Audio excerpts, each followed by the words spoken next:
Eu não vou fingir aqui que eu sinto pena quando políticos e figuras públicas começam a cair, nessa questão ali da Maria da Penha, principalmente agora que eu tô vendo pessoas caindo nessa, entre aspas, né, muitas aspas, nova Lei Maria da Penha. Porque na minha visão, é só a janela de Overton ali, ela andando, né, na verdade continuando andando na direção que durante muitos anos ali permitiram que ela andasse. Só que hoje eu quero que você entenda esse caso aqui comigo, porque para mim isso aqui é fruto de uma coisa que eu considero ali uma verdadeira abominação das últimas décadas, que é uma porcaria chamada de reparação histórica. E eu sei que parece que eu pulei ali de assunto e tudo mais, e não é isso. Então, se você tá pensando, Lai, o que reparação histórica tem a ver com Lei Maria da Penha? Tem tudo a ver, tá? Tem uma lógica por trás disso, e eu vou correlacionar aqui para vocês e explicar ao decorrer desse vídeo. Então, ele vai ficar um pouco longo, mas tenha paciência que ele vai ser muito produtivo. Pelo menos eu estou me esforçando muito para isso, para que você entenda essa questão específica. Porque eu sei que eu sempre volto a falar do feminismo e tudo mais, mas é um fato, essa é a base dali. O feminismo, ele é tão bizarro na maneira como interpreta determinadas questões, ele absorveu muito de uma lógica que já vinha sendo utilizada ali em determinadas pautas raciais, como, por exemplo, essa questão de você identificar uma desigualdade histórica e depois ela pega e transforma aquele grupo inteiro em credores e devedores daquela coisa que aconteceu ali na história e vai passando ali a considerar moralmente aceitável tratar pessoas de maneira diferente no presente para ficar compensando aquilo que outras pessoas fizeram no passado. Por isso que eu digo que isso é uma aberração, entendeu? Eu sei que num primeiro momento parece que uma coisa não tem nada a ver com a outra e tudo mais, mas fica comigo aqui que você vai entender a correlação entre as duas coisas e eu vou explicar, inclusive, trazendo esse caso aqui, essa primeira aplicação do novo entendimento do STF relacionado às medidas protetivas da Lei Maria da Penha, tá bem? Mas antes, se você não me conhece, é novo aqui no canal, ou até mesmo se você já é da casa, olá, tudo bem do lado daí, tudo certinho? Eu me chamo Laia Oliveira e seja muito, muito bem-vinda ao meu Notório Mundo. Eu acho que esse caso aqui é bem simbólico, né? É extremamente simbólico para essa questão que a gente está vivendo atualmente. Eu vou ler aqui a matéria rapidinho. É bem curta. Justiça determina medidas protetivas contra presidente da Câmara de Conceição das Alagoas. Justiça ampliou a Lei Maria da Penha com base em novo entendimento do STF que estendeu a proteção a casos de violência de gênero fora do ambiente doméstico. A Justiça concedeu medidas protetivas a uma servidora da Câmara Municipal da Conceição do Alagoas, Minas Gerais, a cerca de 50 km de Uberaba, após relatos de violência psicológica, assédio moral e sexual, ameaças e constrangimento atribuídos ao presidente do Legislativo, Giliardi Pereira Alves, de 45 anos. É esse cara aqui, tá? A pedido do Ministério Público de Minas Gerais, a decisão proíbe Giliardi Pereira Alves, conhecido como Giliardi Taxista e filiado ao Movimento Democrático Brasileiro, MDB, de se aproximar ou manter contato com a funcionária. A determinação foi fundamentada no entendimento firmado recentemente pelo Supremo Tribunal Federal no julgamento do tema 1412 da repercussão geral. A tese ampliou a possibilidade de aplicação das medidas protetivas previstas na Lei Maria da Penha, Lei de número 11.340 de 2006, a casos de violência contra a mulher motivados por questão de gênero, mesmo quando ocorridos fora do ambiente doméstico ou familiar. Segundo o MPMG, os episódios narrados ultrapassariam os limites de um conflito funcional e indicariam, em análise preliminar, possível situação de violência de gênero. As medidas têm caráter preventivo e não representam reconhecimento definitivo da responsabilidade do presidente da Câmara nem condenação antecipada pelos supostos fatos relatados. As circunstâncias denunciadas e as acusações envolvendo possíveis crimes contra a mulher ainda serão apuradas no âmbito criminal. Isso aqui é muito interessante, porque apesar de eles dizerem que ele não foi condenado, que não é uma condenação antecipada, a gente sabe que socialmente, quando um homem tem no histórico que ele recebeu uma medida protetiva da Lei Maria da Penha, a gente sabe muito bem qual é o entendimento popular sobre isso, né? Eu só quero esclarecer uma coisa antes. Tem muita gente falando errado na internet, dizendo que a Lei Maria da Penha mudou. Tecnicamente, não foi isso que aconteceu, tá? O texto do artigo 5º, ele continua valendo em relação na questão ali da unidade doméstica, né? É a violência dentro da unidade doméstica, da familiar e da relação íntima ali de afeto. Beleza. Isso continua do mesmo jeito. O Congresso, ele não apagou essa questão, ficou reescrevendo a Lei Maria da Penha, não. O que aconteceu foi que no dia 19 de agosto agora, desse ano, o STF, ele julgou o tema 1412 e ele decidiu que as medidas protetivas de urgência, que eram previstas lá dentro dessa Maria da Penha, né, da Lei Maria da Penha no caso, podem ser ali aplicadas a qualquer violência contra a mulher baseada em gênero, mesmo ali sem ambiente doméstico ou questão familiar familiar ou aquela relação íntima de afeto, entende? Então, o corpo da lei continua a mesma redação, a mesma coisinha. Mas, por interpretação do Supremo, o alcance das medidas protetivas é que passou a ser maior. Aí a gente já teve poucos dias depois, pouquíssimos mesmo, já essa decisão com base nessa nova interpretação do Supremo. E eu vou falar uma coisa que talvez soe aí ruim para algumas pessoas, mas eu sinceramente acredito que já estava ali na hora dessa janela de Overton andar um pouquinho pro lado dessa galera que estava empurrando ela, tá bom? E sabe o que eu falei relacionado à parte ali da reparação histórica? Pois bem, eu não estou dizendo que juridicamente a Lei Maria da Penha nasceu de uma política chamada reparação histórica, nem nada do tipo, não é isso que eu estou dizendo. O que eu estou falando é da lógica que tornou esse tipo de assimetria jurídica ali aceitável socialmente. Porque, gente, durante muito tempo, nós, como sociedade, eu falo, construímos uma narrativa muito simplista, né? Porque, historicamente, mulheres elas tiveram, assim, obviamente, desvantagens em relação aos homens. Não foi sempre e não foi em todos os momentos históricos, mas tiveram momentos históricos com base nisso. Então, portanto, para corrigir essa desvantagem, a galera legitimou ficar criando tratamentos jurídicos diferentes hoje. E é exatamente aqui que mora essa questão do problema e dessa aberração que eu falo. A história, ela não é tão simples quanto homens tinham tudo e mulheres não tinham nada. Eu já expliquei isso aqui no canal. Houve sim muitos momentos em que mulheres tiveram limitações jurídicas reais ali de direitos que, por exemplo, os homens possuíam e elas não possuíam. Então, isso é um fato. Mas também existiam obrigações, né, riscos, deveres, funções historicamente impostas aos homens que não eram impostas às mulheres. Por exemplo, até o próprio direito ao voto, que é tão falado, que é uma batalha aí que a galera fica falando toda hora, ele precisa ser visto dentro do período histórico em que ele existiu. Porque, gente, durante grande parte da história não existia esse conceito moderno de sufrágio universal, que simplesmente todo adulto ali, depois de nascer, automaticamente podia votar.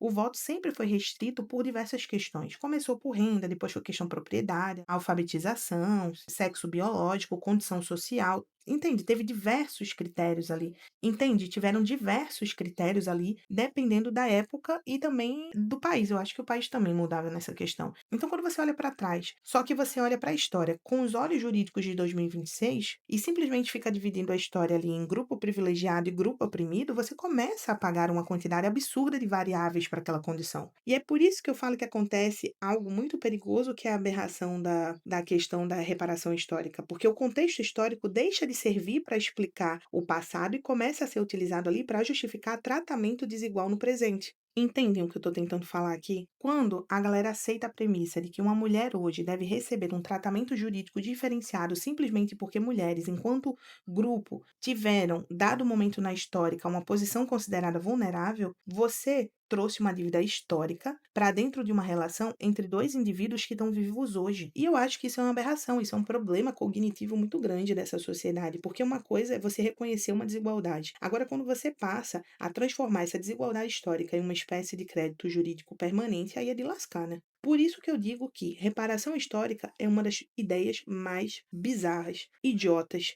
abomináveis e perigosas também que nós normalizamos socialmente. A galera olha para duas pessoas e não pergunta assim: poxa, o que é que aconteceu entre essas duas pessoas? O pessoal não faz isso. O pessoal olha primeiro a qual uma dessas duas pessoas pertence. Porque nesse momento, o que é que eu faço? A responsabilidade deixa de ser estritamente individual e a história começa a entrar ali nessa questão da disputa entre os dois. E eles nem sequer viveram aquela época da história. Não é bizarro isso? Eu já falei várias vezes aqui que eu não nego questões históricas de injustiça, mas a natureza por si só é injusta. Eu sei que mulheres tiveram restrições jurídicas que homens não tiveram. Por exemplo, no Brasil, o Código Civil lá na época de 1916, a mulher casada, ela era vista numa condição de incapacidade relativa para determinadas questões, como por exemplo, ter uma conta no banco. Ela não podia ter, mesmo que ela tivesse renda, fosse rica e tal, sem um homem ali para estar sendo o tutor dela nessa conta. Então isso muda muito com o Estatuto da Mulher Casada, que aconteceu lá em 1962. Aí depois a gente chegou à Constituição de 88. Aí na Constituição diz claramente que homens e mulheres são iguais em direitos e obrigações. Ou seja, a gente já tem essa igualdade. A gente não nega a desigualdade que teve antes.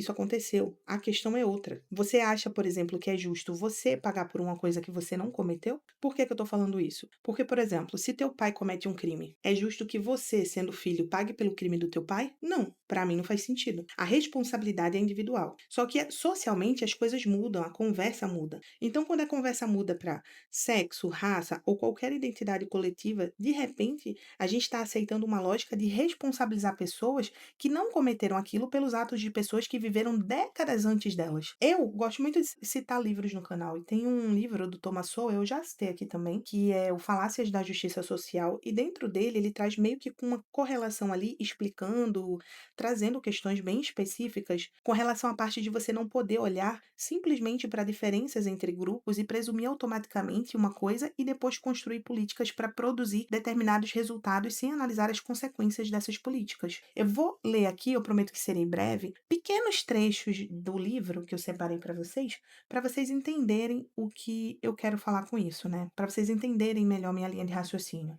A falácia aparentemente invencível no cerne da ideia de justiça social é que grandes categorias de pessoas, classes, raças, nações tenderiam a obter resultados iguais, ou pelo menos comparáveis, nos mais diversos tipos de esforços, não fosse por um viés discriminatório que interveio para criar as enormes disparidades que vemos ao nosso redor. Na outra página ele continua o raciocínio, né? No entanto, é improvável que grupos diferentes com idades médias diferentes, variando em uma década ou duas, sejam iguais em esforços e exijam a vitalidade física da juventude ou a experiência que vem com a idade. Daí ele começa a trazer diversas correlações. Então ele fala aqui com relação à questão de nações, questões climáticas, questões desde o nascimento ou a criação das pessoas mesmo. Porque, por exemplo, tem uma parte aqui que ele diz assim: o primogênito ou filho único pode ter a atenção exclusiva de ambos os pais durante o desenvolvimento inicial e mais importante da criança. Isso é algo que os irmãos que vêm depois, obviamente, não conseguem ter. Em outro trecho, ele traz assim: a natureza, exemplificada por coisas como diferenças geográficas e climáticas, doenças e animais, não tem sido igualitária, apesar da afirmação de Rousseau de que produzia igualdade. Como disse o ilustre historiador econômico David S. Landis, a natureza, assim como a vida, é injusta e o mundo nunca apresentou condições equitativas. Em outro trecho, ele fala: a falácia aparentemente invencível de que resultados econômicos e sociais diferentes entre as populações só podem ser explicados pelo preconceito humano é repentinamente desmentida por fatos concretos em sociedades do mundo todo. Seja qual for a condição dos seres humanos, no início da nossa espécie, dezenas de milênios já haviam passado antes que alguém cunhasse a expressão justiça social. Você, depois que eu acabei de ler, consegue entender minimamente a correlação que eu trago aqui? Eu vou só explicar aqui rapidinho antes de trazer para o ponto que eu estava falando, tá? Gente, diferenças entre grupos não prova sozinha discriminação contra um deles. Se existem inúmeras variáveis capazes de produzir resultados diferentes, você não pode identificar uma disparidade e automaticamente transformar aquilo em prova de injustiça. E é justamente aí que começa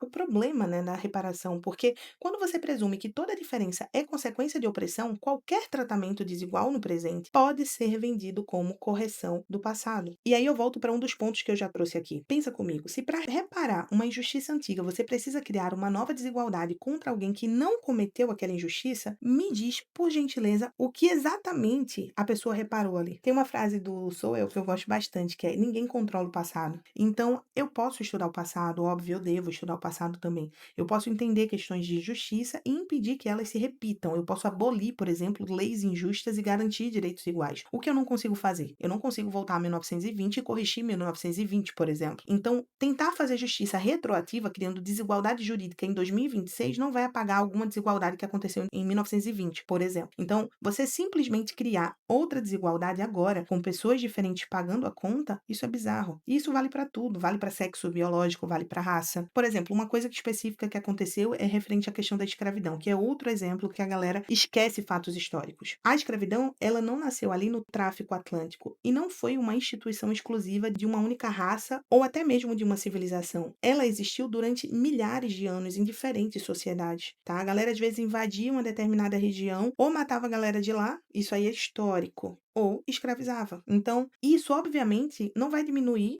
o fato daquilo ser brutal, ser errado e tal. Não é isso que eu tô falando. O que eu quero que você entenda é justamente a questão da história como história, e não ficar transformando história em uma espécie de culpa hereditária. E as mulheres, no caso o feminismo, trouxe essa linha de raciocínio para elas muito parecida. Então, mulheres, sim, historicamente tiveram direitos limitados em determinados períodos históricos. Eu não nego isso, eu não acho que alguém negaria essa questão. Só que a mulher não é um ser que sempre viveu em desvantagem. E a gente avançou em muitas questões. Hoje, por exemplo, a nossa Constituição estabelece direitos iguais entre homens e mulheres. A gente tem mais de cento e poucas, 200 leis pautadas no sexo biológico feminino. E nada relacionado à lei diretamente direcionada para homens. Você não vai achar uma lei que privilegia diretamente homens, que foca apenas em homens. Então, por isso que eu vejo a contradição. Nós, mulheres, já conquistamos direitos iguais, formalmente e reconhecidos em Constituição, que são aplicados, e até em demasia e desproporcional, criando assimetria. Em contrapartida, a gente começou a produzir instrumentos cada vez mais diferenciados em razão de sexo, desfavorecendo os homens e privilegiando mulheres. Entende essa mobilização bizarra de forma política e cultural voltada para o feminino? Ou seja, que se critica historicamente uma coisa que se atribui aos homens que foram feitas em determinados períodos históricos, aí a reparação histórica é fazer igual agora. Gente, isso não existe. Sabe o que eu acho interessante também? Uma criança é objetivamente muito mais vulnerável que uma mulher adulta. Um idoso também, obviamente, em determinada condição ali também é. Só que eu não vejo a mesma comoção social para transformar qualquer conflito envolvendo essas pessoas, né, crianças e idosos, numa discussão permanente sobre estruturas de poder. Só que com a mulher é outra questão. Com a mulher, existe uma construção ali de ideia de vulnerabilidade quase presumida. E isso, na minha humilde opinião, inevitavelmente vai produzir uma reação. Por isso que eu venho dizendo que eu não sei se eu já falei abertamente em vídeo, mas eu vou falar agora. Eu prevejo um retrocesso ali bem pesado e violento de muitos privilégios jurídicos baseados no sexo. E eu acho que a gente já está chegando no final desse primeiro estágio para avançar para o segundo. Porque o primeiro foi essas estruturas começando a alcançar os próprios políticos, agentes públicos, os empresários, vai começar ali a bater na bunda de jornalistas, vai ali pegar esses formadores de opinião, essa galera. Depois, quando cada vez mais esse custo deixa de ser abstrato na cabeça dessa galera, aí vai começar a pesar para eles, porque aí já não vão ser mais as pessoas comuns, o homem comum que está sofrendo. Quando alcançar os gabinetes, no ambiente profissional e na vida dessas pessoas, aí a conversa vai mudar. Sabe quando é que isso aqui vai levar a uma coisa muito séria? Quando o primeiro-ministro da STF passar por isso. Então, eu prevejo sim essa pressão para revisão dessas coisas, mas ainda acho que vai piorar um pouco antes, porque movimentos políticos normalmente eles não param no primeiro excesso, né? Eles avançam até o momento ali em que o custo se torna tão alto, tão bizarro, que eles têm que produzir uma reação na direção oposta. E quando eu digo da questão de retrocesso, ser violento e tudo mais, gente, só para deixar claro que a gente sabe que a internet muda o contexto das coisas, eu tô falando de um movimento jurídico e político. Eu não tô falando, até cultural também eu acho que é abrupto, mas eu não tô dizendo de violência física, pelo amor de Deus, tá? Então eu acredito que vai chegar um momento em que a reação vai ser tão forte que vai ser impossível não se discutir essa correção de excessos de forma imediata. Tipo assim, a gente tem que fazer isso para ontem. E eu digo mais, vão ser colocadas ali em discussão conquistas e, assim, pensem bem muitas aspas na questão das conquistas, que nem deveriam estar sendo questionadas. E isso vai ser irônico, mas ao mesmo tempo é uma consequência do que está acontecendo. Então, quem mais contribuiu ali para produzir esse cenário vai ser justamente quem passou anos defendendo que qualquer questionamento a essas assimetrias era misoginia. Vão ser os primeiros a tentar correr atrás porque a água vai bater na bunda deles. Então, eu quero acompanhar esse caso porque desse vereador aqui não é só um caso aleatório, tá? É uma amostra prática ali até onde chegou essa interpretação dessa, entre aspas, nova Lei Maria da Penha. Então, você que está aí do outro lado, pensa, quando uma política criada para corrigir uma desigualdade começa a produzir outra, em que momento a sociedade resolve puxar o freio? Você é político, formador de opinião que está do outro lado, você vai esperar bater na tua bunda mesmo para você entender a porcaria que você está fazendo? A porcaria que você está legitimando? Mas claro, obviamente, tudo que eu falei aqui é a minha opinião e eu gostaria muito de saber qual é a sua. Então deixa aqui nos comentários, não esquece de se inscrever nesse canal e me segue também lá no Instagram. Foi muito, muito bom conversar com você. Até a próxima e fica bem, tá?